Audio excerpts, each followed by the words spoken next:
la cigale Ayant. et la petite fourmi très mesquine. Oh.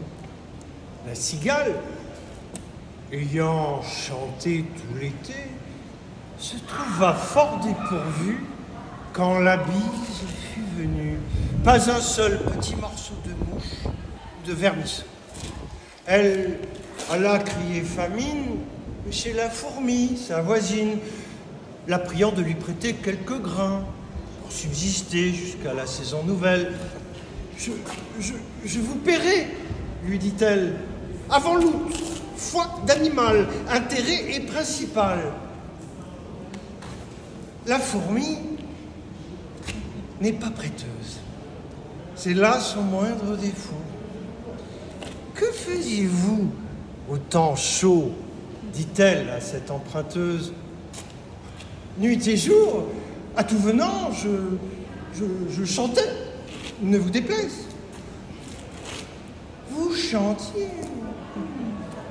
J'en suis fort aise. Eh bien, dansez maintenant. Alors, pour rester sur les fables de La Fontaine, on va faire le lion amoureux. Allez. Que je viens d'apprendre. Pardon si j'ai quelques hésitations, il est encore tout frais. Juste une petite parenthèse.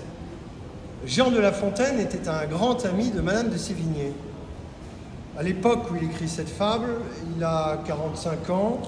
La fille de Madame de Sévigné, à qui il adresse cette fable, qui était, paraît-il, la plus jolie jeune femme du royaume, mais extrêmement froide, même cruelle, eh bien, il lui dédicace cette femme. Donc c'est à elle qu'il s'adresse.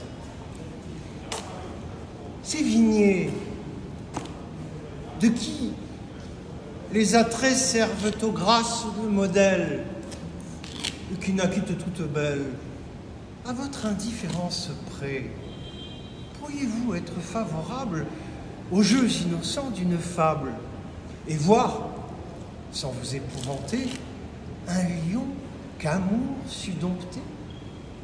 Amour est un étrange maître, heureux qui peut ne le connaître que par récit, lui ni ses coups. Quand on en parle devant vous, si la vérité vous offense, la fable au moins se peut souffrir. Celle-ci prend bien l'assurance de venir s'offrir à vos pieds par zèle et par reconnaissance. Du temps que les bêtes parlaient. Les lions, entre autres, voulaient être admis dans notre alliance. Pourquoi non? Puisque leur engeance valait bien la nôtre en ce temps-là, ayant intelligence, loyauté et belle hue, outre cela. Voici comment il en alla un lion de haut parentage. En passant par un certain pré, rencontra bergère à son gré. Il la demande en mariage. Le père aurait bien souhaité quelque gendre un peu moins terrible. La donner lui semblait bien dur. La refuser n'était pas sûr. Même un refus eût fait possible qu'on eût vu un beau matin un mariage clandestin. Car outre qu'en toute matière, la belle était pour les gens fiers, fille se coiffe volontiers d'un amoureux à longue crinière. Le père, donc, ouvertement, n'osant renvoyer notre amant, lui dit: ma fille est délicate. Vos griffes la pourront blesser quand vous voudrez la caresser. Permettez donc qu'à chaque patte on vous les rogne.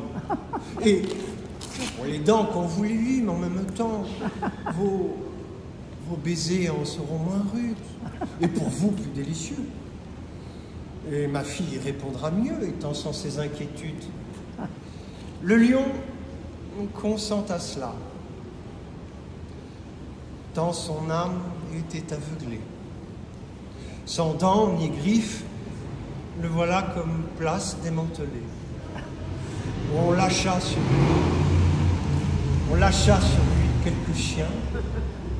Il fit fort peu de résistance. Amour, amour, quand tu nous tiens, on peut bien dire adieu prudence. Bravo.